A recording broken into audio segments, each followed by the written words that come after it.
बिस्मिल्लाहिर्रहमानिर्रहीम। Length dear student, अब हम करेंगे ड्रग एडिक्शन की एक्सरसाइज करेंगे और इस एक्सरसाइज के अंदर जो फोकस है वो एडजेक्टिव क्लॉज के ऊपर फोकस है। और हम एडजेक्टिव क्लॉज के बारे में पढ़ चुके हैं कि अब मुझे बताइएगा कि एडजेक्टिव क्लॉज क्या होती है। अब बताएं क्या होती है एडजेक्टिव क्लॉज। एडजेक्टिव क्लॉज एक ऐसी क्लॉज होती है, जब मैं क्लॉज की बात करता हूं तो मैं ग्रुप ऑफ वर्ड्स की बात कर रहा हूं। ये ग्रुप ऑफ वर्ड्स के अंदर क्या चीज ऐड होती है, वो, और ये किसका काम कर रही होती है, एडजेक्टिव का काम कर रही होती है। इसके ऊपर फोकस करेंगे, बाकी दूसरे क्वेश्चन आंसर भी हम इसमें करेंगे। तो इसका जो पहला देखें क्या क्वेश्चन है, ड्रग एडिक्शन के ये हमने लर्निंग आउटकम्स पहले पढ़ लिए। मैं ग्लॉसरी पढ़ रही, वर्ड है एब्सोल्यूट। वर्ड क्या है, एब्सोल्यूट का मतलब मुकम्मल, कतई, और कंप्लीट, परफेक्ट, कतई तौर पर, मुकम्मल, मतलब इसका मतलब होता है। इन्फ्लुएंस का मतलब है अफेक्ट अपॉन, मतलब असर के मानों में आता है। टैबू का मतलब ममनू चीज होती है, फॉरबिडन, एक ऐसी बात जिसको हम डिस्कस नहीं कर सकते, एक ऐसी बात जो आम तौर पर मायूब समझी जाती है, जिसको बुरा समझा जाता है, वो टैबू होता है, फॉरबिडन। क्योरेटिव का मतलब हीलिंग होता है, इलाज में मददगार। और रिहेबिलिटेशन का मतलब बहाली, रिकवरी। और रिलैप्स का मतलब पहली हालत में वापस आना, पलट आना, गो बैक टू, मतलब कोई नशे का आदी था, ठीक हो गया, लेकिन दोबारा नशे पलट गया तो वो रिलैप्स हो जाएगा।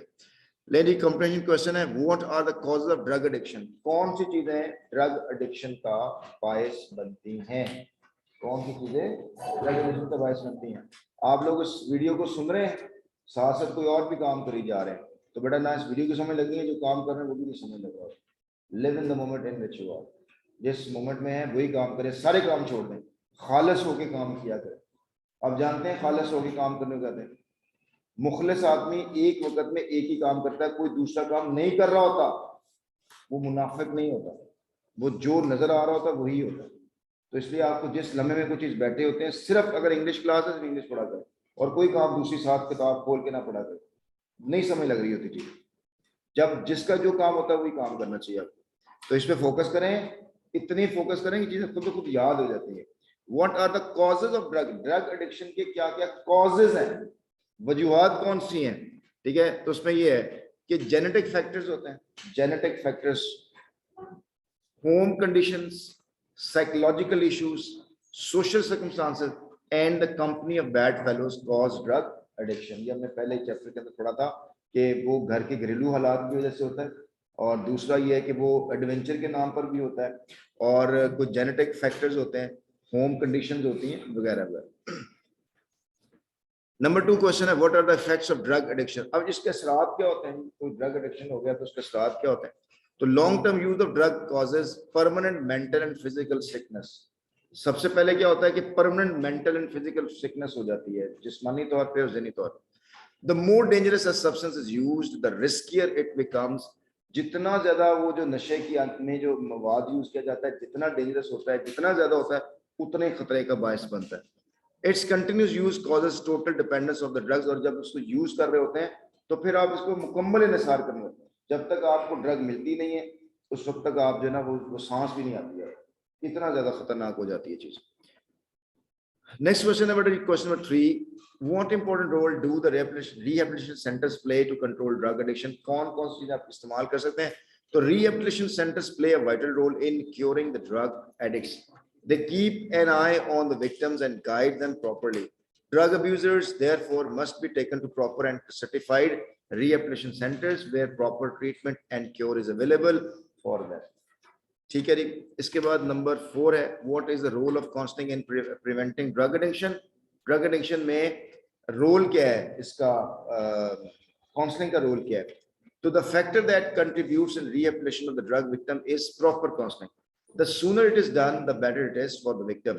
The counseling process must continue even after the drug is rehabilitated because of the dangers of a relapse. अच्छा जी, नंबर 5 है, why do families feel reluctant to take the drug victims to drug rehabilitation centre.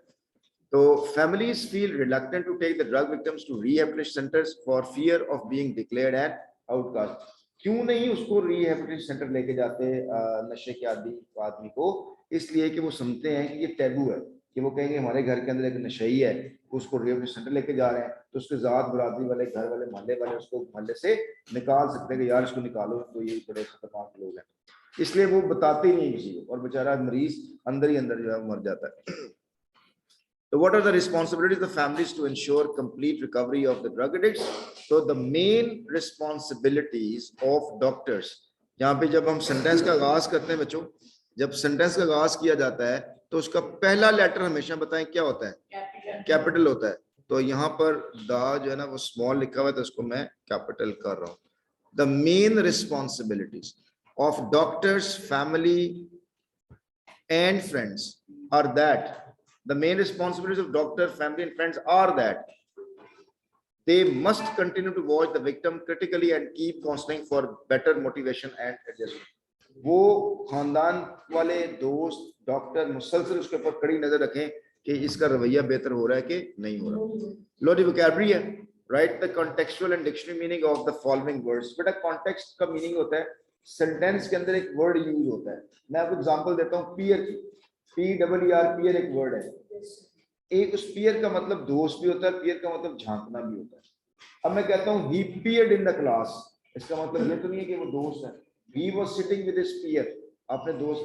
तो sentence बताता है कि peer का क्या मतलब है। इसी तरह से वो कहता है कि लॉन्ग टर्म का कंटेक्चुअल मतलब बताएं और डिक्शनरी मीनिंग बताएं।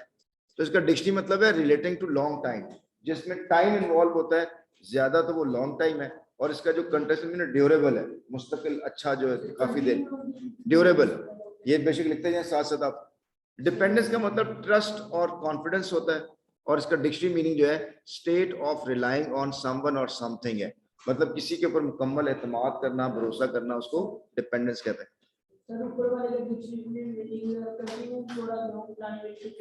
हाँ जी। और पीयर का मतलब मैंने बताया आपको फ्रेंड्स एंड फेलो है, और दूसरा लुक केयरफुली और फॉर द सेम एज भी होता है। लुक केयरफुली भी मतलब लुक केयरफुली, पीयर का मतलब देखना भी होता है, और दूसरा मतलब इसका क्या होता है of the same age. Of the same age का मतलब है जो आपकी एज का है उसको भी हम जो इसको दोस्त को भी कहते हैं।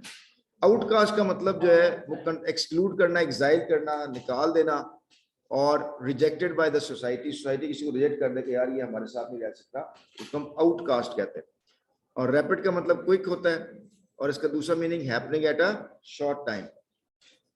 रिहैबिलिटेशन का मतलब रिकवरी है, और इसका जो डिक्शनरी मीनिंग है वो the action restoring someone health, the action of restoring someone's health, किसी की हेल्थ को रिस्टोर करने के प्रोसेस को रिहैबिलिटेशन कहते हैं। क्रिटिकली का मतलब क्लोजली और स्ट्रिक्टली है, डिक्शनरी मीनिंग है एक्सप्रेसिंग डिसअप्रूवल। अच्छा जी, देखो बेटा जी, क्या देख रहे हैं किस अंदाज से ये मेहनत की है, इसको नजर आ रहा है कि नहीं आ रहा। नेक्स्ट देखें बेटा, ये ग्रामर के रूल है। रिलेटिव प्रोनाउन बेटा आपको मैंने समझा दिया।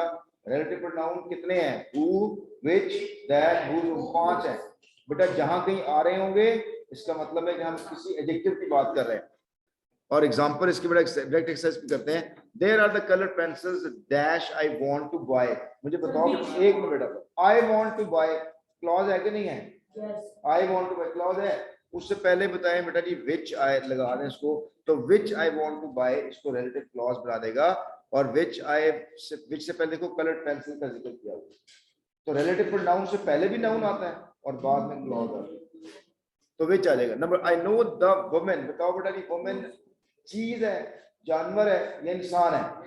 इंसानों के लिए बेटा हु इस्तेमाल करते हैं, तो I know the women who. अच्छा ये हु नहीं आएगा, हुज, जिसके, हुज चाइल्ड वाज हर्ट, जिसका बच्चा जो है जख्मी हुआ, हुज चाइल्ड के साथ होगा। the old lady dash we met, the old lady whom we met, old lady जिससे हम मिले, old lady जिससे हम मिले। जी हमजा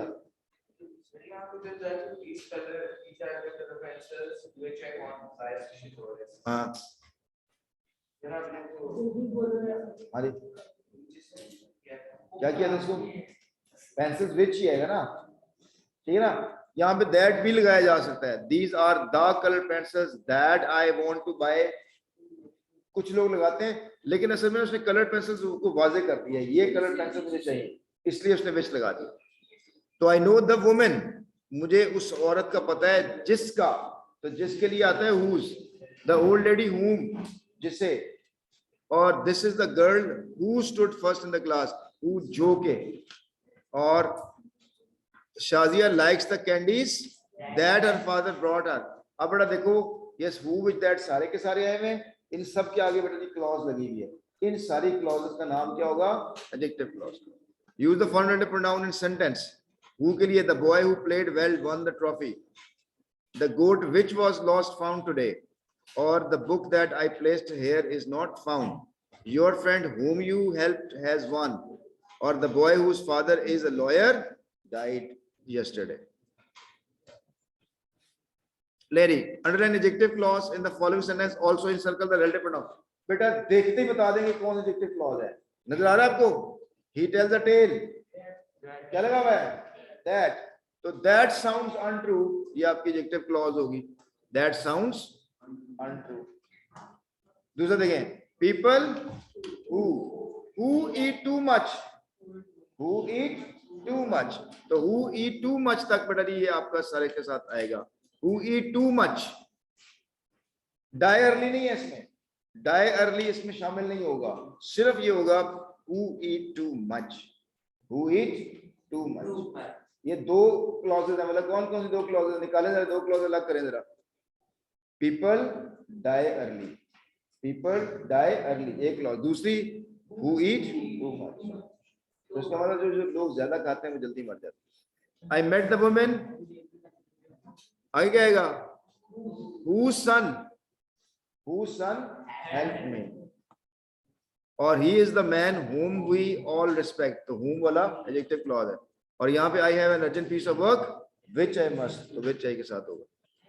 और where is the book that I placed here, any student who is found guilty, or I know the woman who can help you, that is the girl who got first position, और where is the man who wants to meet me. Larry, ये हमारी exercise complete हो गई हुई है. इसके वाले से क्वेश्चन हुआ तो मुझसे जरूर पूछिएगा. चलें जी, दैट्स ऑल.